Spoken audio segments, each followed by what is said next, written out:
Hi guys, welcome back to my YouTube channel. ಇವತ್ತು ಬಂದುಬಿಟ್ಟು ಬುಧವಾರ ನಾನು ಬೆಳಗ್ಗೆ 10:30ಗೆ ಬ್ಲಾಗ್ನ ಸ್ಟಾರ್ಟ್ ಮಾಡ್ಕೊತಾ ಇದ್ದೀನಿ. ಏನು 10:45 ಆಗಕ್ಕೆ ಬಂತು. ಯಾಕಂದ್ರೆ ಇವತ್ತು ತುಳಸಿ ಹಬ್ಬ. ಆದರೆ ಏನಾಗಿದೆ ಅಂದರೆ ನಿನ್ನೆ ಸಂಜೆಯಿಂದನೇ ದ್ವಾದಶಿ ಅಂತಾರಲ್ಲ, ಅದು ತುಳಸಿ ಹಬ್ಬ ಮಾಡೋ ಪೂಜೆ ಸ್ಟಾರ್ಟ್ ಆಗಿಬಿಟ್ಟಿದೆ ನಿನ್ನೆಯಿಂದನೇ. ಇವತ್ತು ನೈಟ್ ಮಾಡೋಕ್ಕಾಗಲ್ಲ, ಮಾಡಿದ್ರೆ 12 ಗಂಟೆ ಒಳಗಡೆ ಮಾಡಬೇಕು. ಆಮೇಲೆ ಮತ್ತೆ ಮಾಡೋಕ್ಕೆ ಒಳ್ಳೆ ಟೈಮ್ ಇಲ್ಲ. ಹಂಗಾಗಿ ನನಗೆ ಇವಾಗ ಬೆಳಗ್ಗೆ ಗೊತ್ತಾಯಿತು ನನಗೆ 12 ಗಂಟೆ ಒಳಗಡೆ ಮಾಡಬೇಕು, ಇಲ್ಲ ಮತ್ತೆ ಸಂಜೆ ಮಾಡೋಂಗಿಲ್ಲ ಅಂದ್ಕೊಂಡು ನಾನೇನು ಅಂದ್ಕೊಂಡಿದ್ದೆ, ಸಂಜೆ ಮಾಡಿಬಿಡೋಣ, ಸಂಜೆ ಇದೆಯಲ್ಲ ಟೈಮು ಅಂತ ಅಂದ್ಕೊಂಡಿದ್ದೆ. ಹಂಗಾಗಿ ಇವಾಗ ಹೋಗಿ ನಾನು ಫ್ರೆಶ್ ಅಪ್ ಆಗಿ ಇವಾಗ ಹೋಗಿ ಎಲ್ಲ ಸಾಮಾನು ತೊಗೊಂಡು ಈಗ ಬಂದಿದ್ದೀನಿ. ನೋಡಿ, ಎಲ್ಲ ತೊಗೊಂಡು ಬಂದಿದ್ದೀನಿ. ದೇವ್ರ ಪೂಜೆನೂ ಇನ್ನೂ ಮಾಡಿಲ್ಲ. ನಾನೇನು ಅಂದ್ಕೊಂಡಿದ್ದೀನಿ, ಇನ್ನೇನು ಟೈಮ್ ಆಗೋಗುತ್ತಲ್ಲ ರೆಡಿ ಮಾಡ್ಕೊಂಡು ಎಲ್ಲ ಮಾಡೋ ಅಷ್ಟರಲ್ಲಿ ಫಸ್ಟು ತುಳಸಿ ಪೂಜೆ ಮಾಡಿಬಿಟ್ಟು ಆಮೇಲೆ ದೇವ್ರ ಮನೆ ಪೂಜೆ ಮಾಡ್ಕೊಳ್ಳೋಣ ಅಂದ್ಕೊಂಡಿದ್ದೀನಿ. ಈಗ ತುಳಸಿ ಪೂಜೆಗೆ ಏನು ಬೇಕು ಏನು ಬೇಡ ಅಂತ ನಾನು ಹೇಳ್ತೀನಿ, ಹೆಂಗೆ ಮಾಡೋದು ಏನು ಅಂತಲೂ ಹೇಳ್ತೀನಿ. ಅದಕ್ಕಿಂತ ಮುಂಚೆ ಫಸ್ಟು ನಾನು ಕಾಯಿ ಸುಲ್ಕೋಬೇಕು. ಮುರಳಿಯವರಿಲ್ಲ, ಹಂಗಾಗಿ ನಾನೇ ಕಾಯಿ ಸುಲಿಯೋದು. ಮುರಳಿಯವ್ರು ಇದ್ದರೂ ಅಷ್ಟೇ, ಇಲ್ಲ ಅಂದರೂ ಅಷ್ಟೇ, ನಾನೇ ಕಾಯಿ ಸುಲಿಯೋದು. ಹಂಗಾಗಿ ಕಾಯಿ ಸುಲ್ಕೊಬಿಡೋಣ ಬನ್ನಿಗೆ. ಫಸ್ಟು ಕಾಯಿ ಸುಲ್ಕೊಂಡು ಆಮೇಲೆ ಬೇರೆ ಕೆಲಸಗಳನ್ನ ಮಾಡೋಣ. ಈಗ ನಾನು ಕಾಯಿ ಸುಲ್ಕೊಳ್ಳೋಣ ಅಂತ ಕೂತ್ಕೊಂಡೆ. ಅದೇ ನಾನು ಫಸ್ಟ್ ಕಾಯಿ ಸುಲಿದಿದ ತಕ್ಷಣ ಅದು ಒಳಗಡೆ ಸ್ವಲ್ಪ ಕೊಳ್ತಂಗಿತ್ತು. ಹಂಗಾಗಿ ನನಗೆ ಒಂದು ಮೊಚ್ಚೆ ಹೊಡಿದ ತಕ್ಷಣ ಗೊತ್ತಾಯಿತು. ಅದಾದಮೇಲೆ ಸ್ವಲ್ಪ ನೋಡಿದೆ ಮೂಸಿ, ಆಮೇಲೆ ಕೊಳ್ತಿದೆ ಅಂದ್ಕೊಬಿಟ್ಟು ಮತ್ತೆ ಬೇರೆ ಕಾಯಿ ಸುಲ್ಕೊಂಡು ನಾನು ಎಲ್ಲ ಮತ್ತೆ ಅಲ್ಲೆಲ್ಲ ಗುಡಿಸ್ಕೊಂಡು ಬೆಳಗ್ಗೆ ನಾನು ಗುಡಿಸಿ ಒರೆಸ್ಕೊಂಡಿದ್ದೆ. ಮತ್ತೆ ಆದ್ರೂ ಇವಾಗ ದೀಪ ಹಚ್ಚಬೇಕು ಮತ್ತು ಪೂಜೆ ಮಾಡಬೇಕು ಅನ್ನೋ ಕಾರಣಕ್ಕೆ ಮತ್ತೆ ಒರೆಸ್ಕೊಂಡು ತುಳಸಿ ಕಟ್ಟೆ ಎಲ್ಲ ಕ್ಲೀನಾಗಿ ಒರೆಸ್ಕೊಂಡು ಮತ್ತೆ ಅಲ್ಲೆಲ್ಲ ಸೈಡಲ್ಲೂ ಒರೆಸ್ಕೊಂಡು ಅದಾದಮೇಲೆ ಅದಕ್ಕೆ ಅರ್ಶಿನ ಕುಂಕುಮ ರಂಗೋಲಿ ಎಲ್ಲ ಬಿಟ್ಕೊಂಡು ಶಂಖ ಚಕ್ರ ಗದೆ ಹಾಕೊಳ್ಳೇಬೇಕು. ಯಾಕಂದರೆ ಅದು ನಾರಾಯಣನಿಗೆ ತುಂಬ ಪ್ರಿಯವಾದದ್ದು. ಹಂಗಾಗಿ ಅದು ಹಾಕ್ಕೊಂಡ್ರೇ ಪೂಜೆ ಕಂಪ್ಲೀಟ್ ಆಗಿರೋ ಥರ.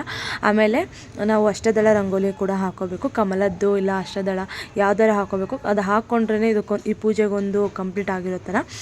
ಹಂಗಾಗಿ ನಾನು ಅದೆಲ್ಲನೂ ಹಾಕ್ಕೊಳ್ತಾ ಇದ್ದೀನಿ. ಇಲ್ಲಿ ನೀವು ಕೇಳ್ಬೋದು ಮತ್ತು ಈ ಪೂಜೆ ಹೆಂಗೆ ಯಾವಾಗ ಮಾಡೋದು ಅಂತ. ಉತ್ತರ ದ್ವಾದಶಿ ಮಾರನೇ ದಿವಸ ಈ ಪೂಜೆ ಮಾಡ್ತಾರೆ. ಈ ಸಲ ಇದ್ದಿದ್ದು 12ನೇ ತಾರೀಕು ಮಂಗಳವಾರ 4:30ಯಿಂದ 7:30ವರೆಗೂ ಮಾತ್ರ ಇತ್ತು. ಮತ್ತು ಬುಧವಾರ 12 ಗಂಟೆವರೆಗೂ ಮಾತ್ರ ಇದ್ದಿದ್ದು ಈ ಸಲ.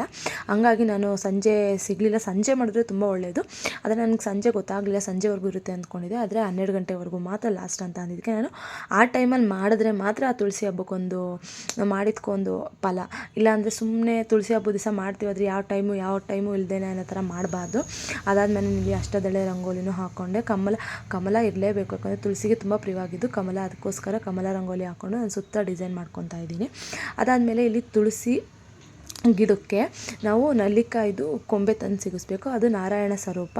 ಹಂಗಾಗಿ ಅದಿಟ್ಟರೆ ಇದು ಪೂಜೆಗೆ ಒಂದು ಕಂಪ್ಲೀಟ್ ಆಗುತ್ತೆ. ಅದಾದಮೇಲೆ ಅದಕ್ಕೆ ನಾವು ಗೆಜ್ಜೆ ವಸ್ತ್ರ, ಆಮೇಲೆ ತಾಳಿ, ಅರ್ಶಿನದ ಕೊಂಬು ಕೂಡ ಮಾಡಿ ಕಟ್ಟಬೇಕು. ಅದಾದಮೇಲೆ ನಿಮ್ಮ ಹತ್ರ ಕೃಷ್ಣನ ವಿಗ್ರಹ ಏನಾದ್ರು ಇದ್ದರೆ ಕೃಷ್ಣನ ವಿಗ್ರಹನೂ ಇಟ್ಕೊಬೋದು ನೀವು. ಅದೆಲ್ಲ ಮಾಡಿಕೊಂಡು ಹೂವನ್ನು ಹಾಕಿ ಪ್ರಸಾದಕ್ಕೆ ನಾನು ಅವಲಕ್ಕಿ ಮಾಡಿಕ್ಕಿದ್ದೆ. ಏನಾದ್ರು ಮಾಡಿಕ್ಬೋದು, ಬೆಲ್ಲದ್ದು ಏನಾರು ತಿಂಡಿ, ಇಲ್ಲಾಂದರೆ ಅವಲಕ್ಕಿ ಮಾಡಿಕ್ಕಿದ್ರೂ ತುಂಬ ಒಳ್ಳೆಯದು. ಕೃಷ್ಣನಿಗೆ ಪ್ರಿಯವಾಗಿದ್ದೆ ಅವಲಕ್ಕಿ, ಹಂಗಾಗಿ ನಾನು ಅವಲಕ್ಕಿ ಮಾಡಿಕ್ಕಿದ್ದೀನಿ ಇಲ್ಲಿ. ಅದಾದಮೇಲೆ ಮಾಮೂಲಿ ಹಣ್ಣು ಕಾಯಿ ಒಡೆದು ಪೂಜೆ ಮಾಡಿ ಕ್ಲೀನಾಗಿ ನಮ್ಮ ಮನಸ್ಸು ಪೂರ್ತಕ್ಕೆ ನಾವು ಬೇಡ್ಕೊಬೇಕು.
ಕಾಯೆಲ್ಲ ಹೊಡ್ಕೊಂಡು ಎಲ್ಲಡಿಕೆ ಇಟ್ಟು ಅರ್ಶಿನ ಕುಂಕುಮ ಇಟ್ಟು ಪ್ರಸಾದ ಇಟ್ಟು ನಾನೆಲ್ಲ ರೆಡಿ ಮಾಡ್ಕೊಂಡಿದ್ದೀನಿ.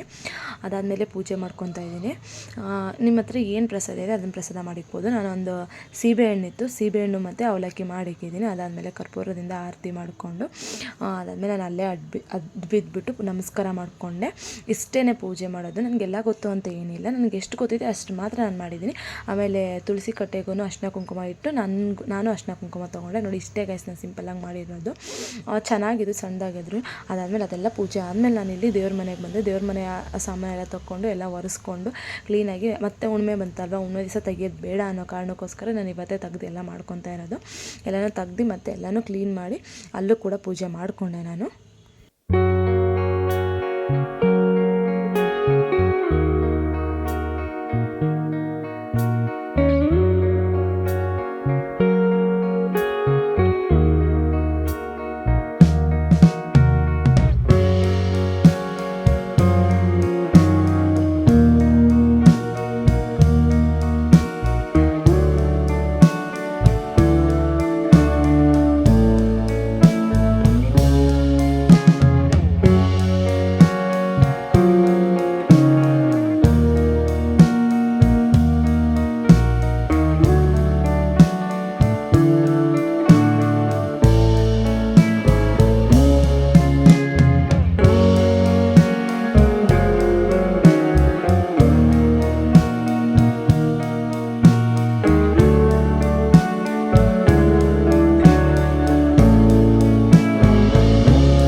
ನಾನು ದೇವ್ರ ಮನೆಯೆಲ್ಲ ರೆಡಿ ಮಾಡ್ಕೊಂಡು ಅಷ್ಟೊತ್ತಿಗೆ ಹೋಗ್ಬಿಟ್ಟು ಪಾತ್ರೆ ಎಲ್ಲ ತೊಳ್ಕೊಬಂದೆ, ದೇವ್ರ ಪೂಜೆ ಸಾಮಾನು ಅದೆಲ್ಲ ತೊಳ್ಕೊಬಂದಾದಮೇಲೆ ಅದಕ್ಕೂ ಕೂಡ ಒರೆಸ್ಕೊಂಡು ಎಲ್ಲ ನಾಮ ಇಟ್ಕೊತಾ ಇದ್ದೀನಿ.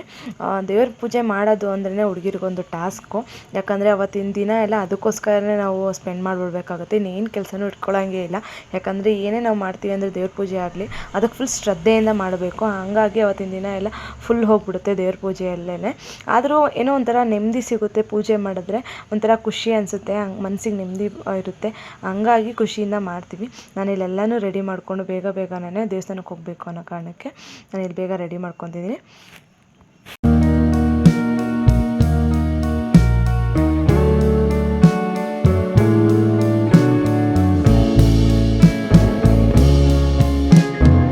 ನನಗೆ ದೇವ್ರ ಪೂಜೆ ಮಾಡ್ತೀನಿ ಅಂದರೆ ನನಗೆ ತುಂಬ ಹೂ ಇರಬೇಕು. ಯಾಕಂದರೆ ನನಗೆ ಅಲಂಕಾರ ಮಾಡಿ ಪೂಜೆ ಮಾಡೋದು ಅಂದರೆ ತುಂಬ ಇಷ್ಟ. ಹಂಗಾಗಿ ನಾನು ಜಾಸ್ತಿ ಹೂವನ್ನೇ ಯಾವಾಗ ಹೋದ್ರೂ ತರೋದು.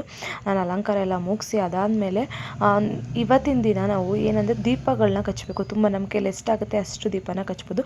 ನಾನು ಮಾಡ್ಕೊಂಡಿದ್ದು ತುಳಸಿ ಪೂಜೆ ಬೆಳಗ್ಗೆ ಆಗಿರೋದ್ರಿಂದ ನಾನು ಸಂಜೆವರೆಗೂ ಹಂಗೆ ಬಿಟ್ಟಿದ್ದೆ. ನೀವು ಸಂಜೆ ಮಾಡಿಕೊಂಡ್ರೆ ನೀವು ಸಂಜೆ ಬೇಗನೆ 1-2 ಅವರಿಗೆ ತೆಗೆದುಬಿಡ್ಬೇಕು. ಅದಾದಮೇಲೆ ಕೆಂಪುದು ಆರತಿ ಮಾಡಿಬಿಟ್ಟು ನಿವಾಳಿಸಿ ದೇವ್ರದಿಂದ ತೆಗೆದು ಈಚೆ ಹಾಕಬೇಕು. ಅದಾದಮೇಲೆ ದೃಷ್ಟಿ ಹೋಗುತ್ತೆ ಅನ್ನೋ ಕಾರಣಕ್ಕೋಸ್ಕರ ಅಷ್ಟೇನೆ. ಇವತ್ತಿನ ಬ್ಲಾಗ್ ಬಂದುಬಿಟ್ಟು ಬರೀ ತುಳಸಿ ಪೂಜೆ ಹೆಂಗೆ ಮಾಡೋದು ಏನು ಮತ್ತು ನಾನು ಮನೇಲಿ ಪೂಜೆ ಮಾಡಿದ್ದೆ ಅಷ್ಟೇ ನಾನು ಬ್ಲಾಗ್ ಮಾಡ್ಕೊಂಡಿದ್ದೀನಿ. ಬೇರೆ ಏನು ಎಕ್ಸ್ಟ್ರಾ ನಾನು ಮಾಡ್ಕೊಳಕ್ಕೆ ಹೋಗಲಿಲ್ಲ. ಯಾಕಂದರೆ ಬರೀ ಪೂಜೆದು ಮಾಡ್ತಾಯಿದ್ದೀನಿ, ಬರೀ ಪೂಜೆದೇ ಇರಲಿ ಇವತ್ತಿನ ಬ್ಲಾಗ್ ಅಂದ್ಕೊಂಡ್ಬಿಟ್ಟು ಆ ಥರ ಮೈಂಡ್ಸೆಟ್ಟಲ್ಲಿ ನಾನು ಬ್ಲಾಗ್ನ ಮಾಡ್ತಿದ್ದಿದ್ದು.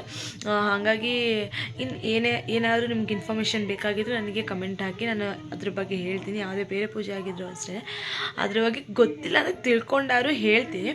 ಆಲ್ಮೋಸ್ಟ್ ನಾನು ತಿಳ್ಕೊಳ್ದೆ ಯಾವ ಪೂಜೆನೂ ನಾನು ಮಾಡೋಕ್ಕೆ ಹೋಗಲ್ಲ. ತಿಳ್ಕೊಂಡೆ ಅದ್ರ ಬಗ್ಗೆ ತಿಳ್ಕೊಂಡೆ ನಾನು ಪೂಜೆಗಳನ್ನ ಮಾಡೋದು. ಸುಮ್ಮನೆ ಗೊತ್ತಿಲ್ಲದೆ ಯಾವುದೂ ಮಾಡೋಕ್ಕೆ ಹೋಗಲ್ಲ. ನಾನು ಇದು ಬಂದುಬಿಟ್ಟು ಇದು 3ನೇ ವರ್ಷ ಮಾಡ್ತಿರೋದು. ಫಸ್ಟ್ ವರ್ಷ ತುಂಬ ತೀರಾ ಸಿಂಪಲ್ಲಾಗಿ ಮಾಡಿದ್ದೆ, ಅಷ್ಟು ಗೊತ್ತಿರಲಿಲ್ಲ. ಸೆಕೆಂಡ್ ವರ್ಷ ಸ್ವಲ್ಪ ತಿಳ್ಕೊಂಡು ಮಾಡಿದೆ. 3ನೇ ವರ್ಷ ಇನ್ನೂ ಜಾಸ್ತಿ ತಿಳ್ಕೊಂಡು ಮಾಡ್ತಾಯಿದ್ದೀನಿ. ಯಾವುದೇ ಪೂಜೆ ಆದರೂ ಏನೇ ಆದರೂ ಸ್ವಲ್ಪ ತಿಳ್ಕೊಂಡು ಹೋಗ್ತಾಯಿದ್ರೆ ಅದನ್ನು ನಮಗೆ ಗೊತ್ತಾಗುತ್ತೆ. ಇವಾಗಲ್ಲ ಅಂದರೆ ಮುಂದೆನಾದ್ರು ಗೊತ್ತಾಗುತ್ತೆ. ಗೊತ್ತಿಲ್ಲ ಅಂತ ಮಾಡೋಕ್ಕೆ ಹೋಗ್ಬಾರ್ದು, ಗೊತ್ತಿದೆ ಅಂತಲೇ ಮಾಡೋಣ. ಈ ಬ್ಲಾಗ್ ನಿಮ್ಗೆ ಇಷ್ಟ ಆಗಿದೆ ಅಂದ್ಕೊಂಡಿದ್ದೀನಿ. ಇಷ್ಟ ಆಗಿದೆ ಲೈಕ್, ಶೇರ್, ಕಮೆಂಟ್ ಹಾಗೂ ಸಬ್ಸ್ಕ್ರೈಬ್ ಮಾಡ್ಕೊಳ್ಳಿ. ಇದೇ ರೀತಿ ನಾನು ಸಪೋರ್ಟ್ ಮಾಡ್ತೀರಿ. ನಾನು ಇದೇ ರೀತಿ ನಿಮಗೆ ಯಾವ್ಯಾವ ವಿಡಿಯೋ ಬೇಕು ಅನ್ನೋದನ್ನು ಕೂಡ ಕಮೆಂಟಲ್ಲಿ ತಿಳಿಸಿ. ನಾನು ಅದೇ ಥರ ವಿಡಿಯೋ ಮಾಡೋಕ್ಕೆ ಟ್ರೈ ಮಾಡ್ತೀನಿ. ಈ ವಿಡಿಯೋ ನೋಡಿ ಫುಲ್ ನಂಗೆ ಸಪೋರ್ಟ್ ಮಾಡಿದ್ದಕ್ಕೆ ಥ್ಯಾಂಕ್ ಯು ಸೋ ಮಚ್.